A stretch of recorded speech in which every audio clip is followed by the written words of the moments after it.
Hello, नमस्ते. कसा आहात सगळे? मस्त ना? मी पण एकदम छान आहे. गेले कॅफेला आपण हाऊ टू अट्रॅक्ट मनी म्हणून व्हिडिओ केला होता. आज त्याचा पुढचा पार्ट म्हणजे मनी प्रॉस्पॅरिटी किंवा आर्थिक उत्कर्ष. आपण तो अट्रॅक्ट केलेला पैसा आणि कसा वाढावा, त्याचा आणि उत्कर्ष कसं व्हावं, ह्याला आपण काय काय करायला पाहिजे ह्याच्याबद्दल मी बोलणार आहे. ह्या बऱ्याच गोष्टी आपले एन्शियंट विजडम मधल्या आहेत, म्हणजे आपली पूर्वीची माणसं म्हणत होती त्याच्यावर अवलंबून आहे. आणि कितीतरी गोष्टी ते म्हणत होते त्या चांगल्याच आहेत.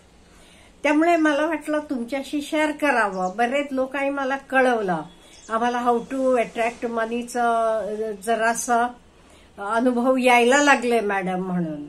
त्यामुळे हे उत्कर्ष, आर्थिक उत्कर्षाचा पण तुम्हाला अनुभव यायला लागला तर मला कळवा. मी आठवड्यात एक दिवस ह्याच्याबद्दल जे काही मला ज्ञान आहे, माझे वडील, आजी, आजोबा किंवा बाकी पुस्तकं गुरुजनांकडनं मी घेतलेलं, तर मी तुम्हाला पास ऑन करीन. ते आज आपण आर्थिक उत्कर्षाबद्दल बोलूया. पहिलं पॉइंट म्हणजे क्लीनलीनेस. जिथे फिरे हात तिथे बसे लक्ष्मी म्हणतात. त्यामुळे आपलं घर, परिसर, आपलं काय म्हणेन मी, शरीर, हे सगळं स्वच्छ ठेवायला पाहिजे. अगदी एकदम क्लीन. पूर्वीचे काळी बघा, आता काय कोणाची शेणामातीची घरं नसतात. तेव्हा शेणामातीची घरं होती तरी रोज ती घरं शेणानं सारवायचे, रांगोळी काढायचे वगैरे. त्यामुळे आज आपण आपली हल्ली तर मला नाही वाटत कोणाची असतील असं. त्यामुळे आपलं घर, आपलं शरीर, आपले कपडे लत्ते सगळं स्वच्छ ठेवायचं. इंग्लिशमध्ये पण आहे बघा, cleanliness is next to godliness. त्यामुळे आर्थिक उत्कर्ष आपला व्हायला पाहिजे. ते लक्ष्मीनं येऊन आपल्या घरात राहायला पाहिजे असं वाटत असलं तर स्वच्छता पाहिजे, तरच तिथे लक्ष्मी बसणार आहे. त्यामुळे सगळं चकचकीत स्वच्छ ठेवायचं. हे बघा, लक्ष्मीसाठी झालंच. आणि ह्याच्याशिवाय काय होते, स्वच्छता असली की आपण आजारी पडत नाहीये. आजारी पडलो नाही की आपण मानसिक, शारीरिक सगळं किती चांगलं राहतो. हे पण त्याच्याबरोबर आलेलं आहे. म्हणजे मला काय म्हणायचं आहे, पूर्वीचे लोक सांगत होते तर काही खोटं नाहीये, ते भरपूर सत्य आहे. त्यामुळे पहिला पॉइंट, असे मी तुम्हाला 12 पॉइंट सांगणार आहे. पहिले पॉइंट म्हणजे घर आपलं स्वच्छ का, म्हणजे जिथे जिथे आपला हात फिरतो तिथे तिथे लक्ष्मी बसणार आहे. म्हणजे तुम्ही जिथे स्वच्छ केलेलं आहे तिथे लक्ष्मी बसणार आहे. त्यामुळे स्वच्छता हा पहिला पॉइंट झाला. दुसरा, कधी तुम्हाला पैसे घरात येऊ देत, कुठलेही भाड्याचे पैसे येऊ देत, तुम्हाला काय पगाराचे पैसे येऊ देत, शेतातलं गहू बिहू विकलेले पैसे येऊ देत, प्रत्येक वेळी तो पैसा आले वेळेला आपण देवाला प्रार्थना करायची.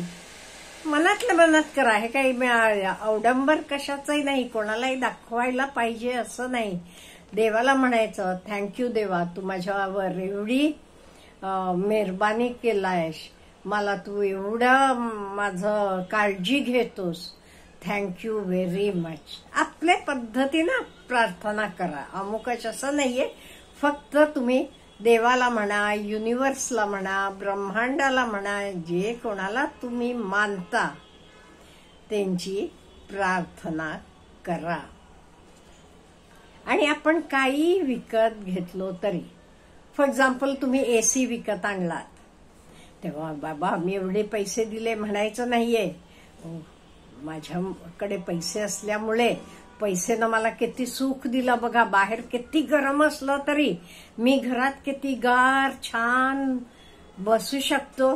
त्यामुळे पैसेला म्हणायचं थँक्यू, तू माझी किती काळजी घेतोस, माझं किती तू केअर करतोस. म्हणून कधी तुम्ही कुठलंच पेमेंट करताना त्यातनं तुम्हाला काय मिळते, त्यातनं तुम्ही काय आनंद घेता, त्याला थँक्यू म्हणायचं.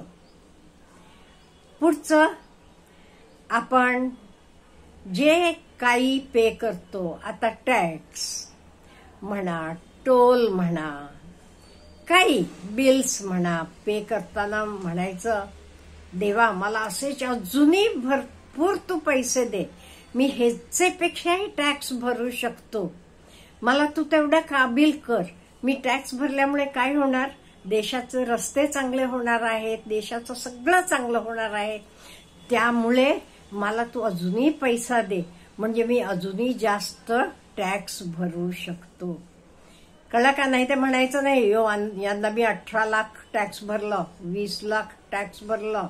मी ऐकलंय काही लोकांनी म्हणताना, अहो एवढे टॅक्स भरलं गेलं, माझ्या भावाला नोकरी नाही, त्याला ते पैशाचं दुकान काढून दिलं असतं की, असं बोलताना सुद्धा. पण असं कधी बोलायचं नाही. देवाला असं म्हणायचं यंदा मी 18 लाख भरले ना, पुढच्या वर्षी मला 36 लाख याचे डबल किंवा कितीतरी पटीनं टॅक्स भरायची तू मला हे दे, काय म्हणायचं, बळ दे. म्हणजे माझं इन्कम तेवढे पटीनं वाढू देत, मला भरपूर तुला टॅक्स देताना आनंद होतो. तसंच टोल देताना, काही देताना आपण त्याचं पॉझिटिव्हली बोलायचं. आणि कुठलंही आपण हे देताना, पे करताना कशालाही त्याचं बेनिफिट तुम्ही काय हे करते किंवा युनिव्हर्सला किती त्यातनं फायदा होतो. माझ्यामुळे हे झालं त्यामुळे देवा मला अजूनही दे तू, माझं काही म्हणणं नाहीये. हे काय थिंकिंग ठेवायचं आणि युनिव्हर्सशी कनेक्ट व्हा. कनेक्ट व्हा म्हणजे काय करायचं, आपण मेडिटेशन वगैरे करतो तेव्हा देवाला ग्रॅटिट्यूड म्हणायचं, तुझ्यामुळे बघ माझं किती सगळं छान झालंय, मला अजूनही नवीन नवीन आयडियाज दे, सोल्युशन दे, चांगलं व्हायला सगळं. म्हणून त्याला थँक्यू म्हणायचं. आणि पुढचं जे तुम्हाला सर्व्हिस देतात, तुमची मेड असेल, तुमचा लिफ्टमन असेल, तुमचा ड्रायव्हर असेल, कोणी जे तुम्हाला सर्व्हिस देतात ते सगळ्यांना ब्लेसिंग्स द्यायचं आणि चांगलं होऊ देत म्हणून त्यांना थँक्यू म्हणायचं. म्हणजे आपण ब्लेसिंग द्यायचं म्हणजे आपण काय करतो, आपण थँक्यू म्हणतो. आणि आपण बिलं द्यायची ती सगळी टाइमली पेमेंट करायची का, म्हणजे कित्येक वेळा काय होते, आपले कपाटात पैसे असतात तरी आपण बिल द्यायला थांबतो. आज शुक्रवार आहे, आज अमावास्या आहे, द्यायचं असलं काही करायचं नाही. आपण जे काही वापरलेलं आहे पैसे आपल्या हातातनं जास्तीत जास्त दिला गेला पाहिजे. म्हणजे कसं आपल्याला तेवढा येत असतो, आपल्याला भरपूर पैसे येऊ देत, म्हणजे आपण कितीतरी पटीनं देत जाऊ. हे आपण देताना सुद्धा अगदी आनंदानं द्यायचा कधी. आणि पुढचं खूप महत्वाचं म्हणजे स्वतःला इम्प्रूव्ह करत जायचं. तुम्ही जॉब करत असाल, तुमचं बिझनेस असेल, काही असेल, गो ऑन इम्प्रूव्हिंग. तुम्ही मोठे मोठे इंडस्ट्रियलिस्ट बघा, ते नवीन नवीन आणि सेटअप्स चालू करत असतात. तसंच आपण पण आपले स्किल्स असू देत, काही आपलं भरपूर इम्प्रूव्हमेंट करत जायचं. आणि पुढचं खूप महत्वाचं आहे, रेग्युलर एफर्मेशन म्हणायचे. आता इन्फॉर्मेशन काय म्हणायचं, देवा मला खूप समृद्धी दिलीस, मला भरपूर सगळं दिलंस, मग माझ्याकडे भरपूर आहे, मी खूप आनंदी आहे, असं सगळे पॉझिटिव्ह इन्फॉर्मेशन मात्र. त्यामुळे सगळे पॉझिटिव्ह इन्फॉर्मेशन्स घ्यायचे. रात्री झोपायच्या आधी घ्या, सकाळी उठलं की घ्या. आणि पुढचं महत्वाचं, गेले व्हिडिओत पण मी सांगितलेलं आहे, पण मी हे परत सांगतेय म्हणजे ह्याच्याशी कनेक्टेड आहे एक. आणि तो व्हिडिओ बघितला नाही, हा बघितला तरी त्या लोकांचं कोणाचंही नुकसान होता कामा नये, त्यांचं उत्कर्ष व्हायला पाहिजे म्हणून सांगतेय. Maintain cash enough with you, म्हणजे आपला कायम पैसेशी टच व्हायला पाहिजे. आपले पर्समध्ये म्हणा, खिशात म्हणा, थोडे ठेवा. मी काय खूप हल्ली काय होतंय, आपण सगळं पेमेंट्स काय करतो, कार्डनं पेमेंट करतो, त्यामुळे जास्त आपण कॅश ठेवत नाही. कुठे पेट्रोल पंपावरही कॅशनं पे करतो, दुकानात. आमच्याकडे तरी भाजीवाले सुद्धा हल्ली पेमेंट कार्डनं घेतात, त्यांना सुद्धा कॅश हवे असं नाहीये. त्यामुळे आपण थोडा तरी कॅश कायम ठेवायचं, आपले खिशेत ठेवा, कपाटात थोडे ठेवा, खूप ठेवा म्हणत नाही.